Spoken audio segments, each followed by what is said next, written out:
Hey guys, welcome back to the Snap Ring Chronicles. Today we have another Ratchet video for you guys. But before we start, as always, if you find this content interesting or helpful, could you please give me a like, share, and consider subscribing to this channel. Okay, today we have a Powr-Kraft. There's the number 84W4843. And Powr-Kraft was a brand of the Montgomery Ward department store. Back when Montgomery Ward was around. I think they're defunct today. I'm pretty sure they're not around anymore. But Powr-Kraft was the store brand, but they contracted out to different tool makers to make their tools for them, and this particular ratchet was made by Wright tools for Powr-Kraft and Montgomery Ward. And you can see it has the distinctive, what's called, I guess, the Tootsie Roll handle. It's a plastic handle. That's pretty much a dead giveaway that this is a Wright tool. And this one's a little bit more rare because it has this bottle cap switch that you switch back and forth.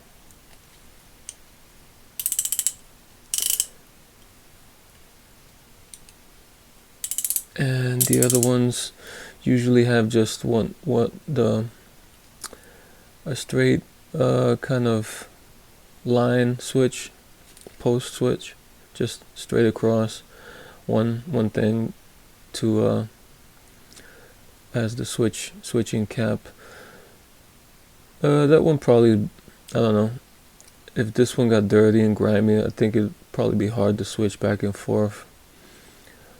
So that one would probably be a better switching option. Okay, this is a 3/8 drive. Here's the head. I hear a lot of good things about Wright ratchets and Wright tools, but I don't know. I have some reservations, and I'll get into that in a moment. Okay, so just to save time, I took off the coil ring. It's just the regular coil ring that goes around, like most round head ratchets. So just to save a little bit of time, I took that off. And here is the head. The head looks pretty well cut. No complaints there. It has 41 teeth, and these are the teeth.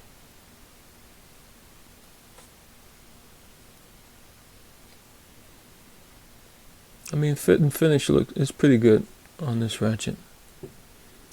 Okay, here's the mechanism, and it's just the regular mechanism of like an SK type pawl, rocking pawl. Has 3 teeth. 3 teeth per side of the pawl. There, and it's just a plunger. There's a plunger underneath the pawl. When you switch it, it brings up one side up. There, and this doesn't look too bad. I don't know, it's just, I've heard a lot of good things about Wright, and this just seems, yeah, like the regular. Doesn't seem outstanding to me. I think there was another one. I don't have an example of it, but I think there's one with a double pawl. I don't know if you guys know more about this than me. Can you fill me in? But I think I did see somewhere where there was a mechanism like this with a double pawl, and that one was probably a good strong ratchet. Okay, to take this apart, I just press down on the pawl that's up, press down on the spring, and since there ain't much to grab here, I'm gonna use a magnet to help me pull this switch up. Okay, once I get it up a little bit, I can get my nail underneath, and watch out for the plunger and the spring, because like the Thorsons,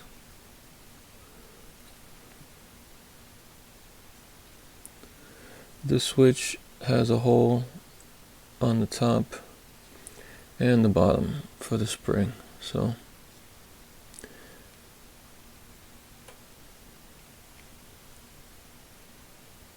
here's the spring and here's the plunger.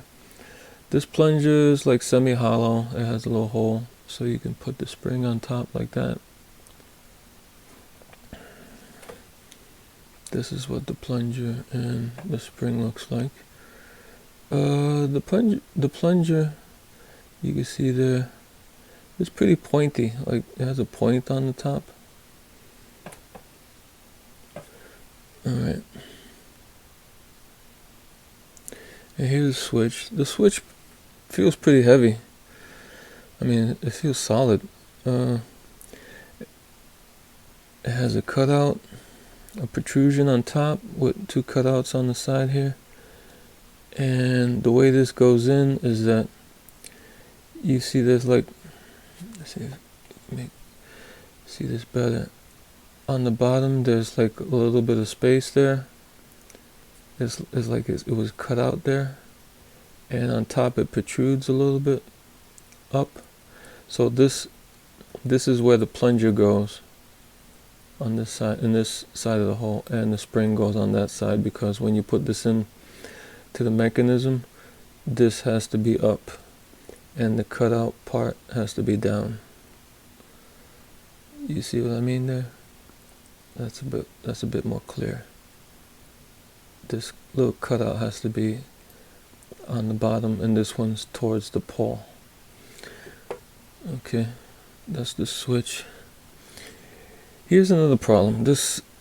I ran across this problem with Wright before, and I thought I was crazy. I thought maybe somebody put the pin and a different pin in and jammed it in to where somebody repaired it or something, and I couldn't get the pin out.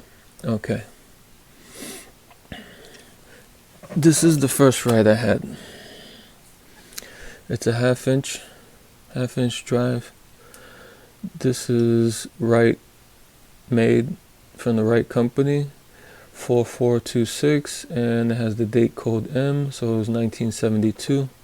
It's a good, heavy, beefy ratchet. I took this one apart already to save time. That's what it looks like. And the heads look kind of similar a little bit. There's a cutout there. There's a lip, and there's also a lip here. On the bottoms, they're kind of flat. There's like a little tiny lip maybe there, and a little tiny lip there, but similar. Okay, here's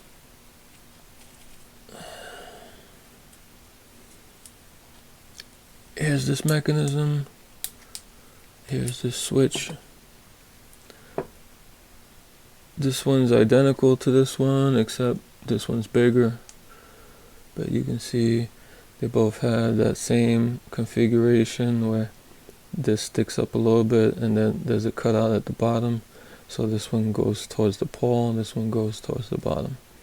Same switches basically. And the same problem as the 3/8. The pin for the pole, since I've encountered this twice, I gotta say that this is probably from the factory. They jammed the pins in. They probably hammered them in. I don't know what they did, but these pins will not come out for nothing.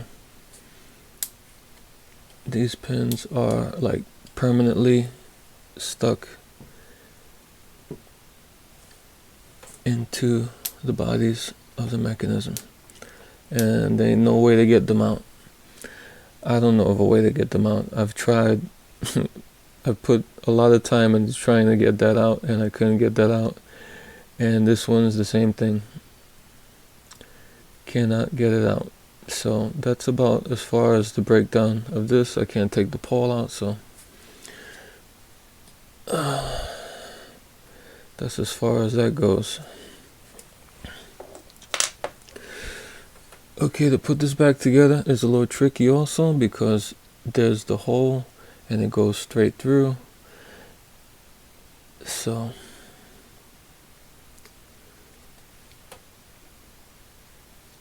like I said, you take your plunger, you put it on the side that has the protrusion on the top and not the cutout, and you put that in the hole.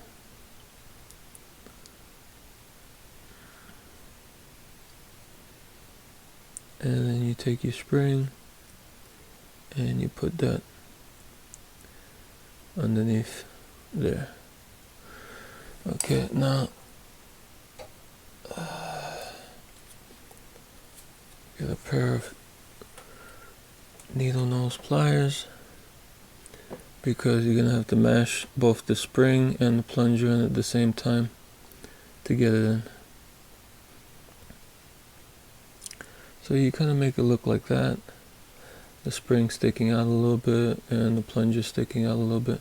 Then you put it into the hole and kind of mash them both in there like that, where the spring is sticking out a little bit and the plunger is sticking out a little bit.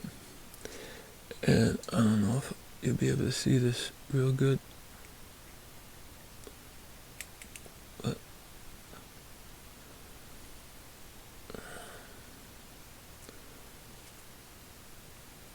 try to mash them both in.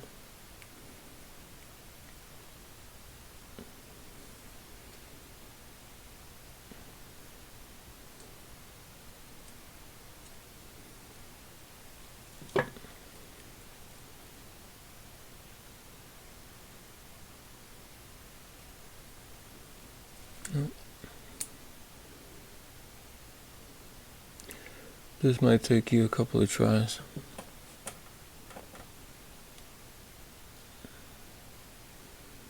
This might take a couple of tries because it's kind of tricky. Let me get a different set. Okay, I got a different set of needle nose. Let me see if this will help. You get it like that. Mash together.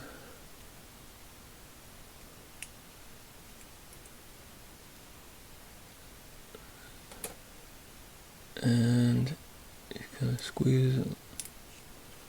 Nope.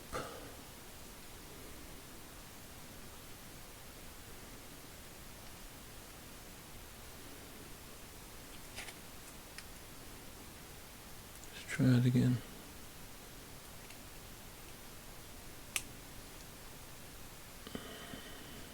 All right. Oh boy, that took some doing. Alright, so, and you see if it's switching. Yep, it's switching. You take it back with the switch side on the Powr-Kraft side, and you just drop it in like that. You take your coil ring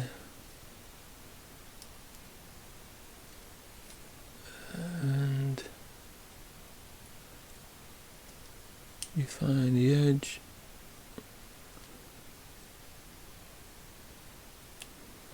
Okay, you get it started around the edge. You mash it down around it clicks. You see if it ratchets. Yep. Just switching. Yep. Okay, that's my review and teardown of the Powr-Kraft Ratchet from Montgomery Ward. I would say this is probably 60s, 70s vintage of a Powr-Kraft by Wright Tools. Okay guys, until next time.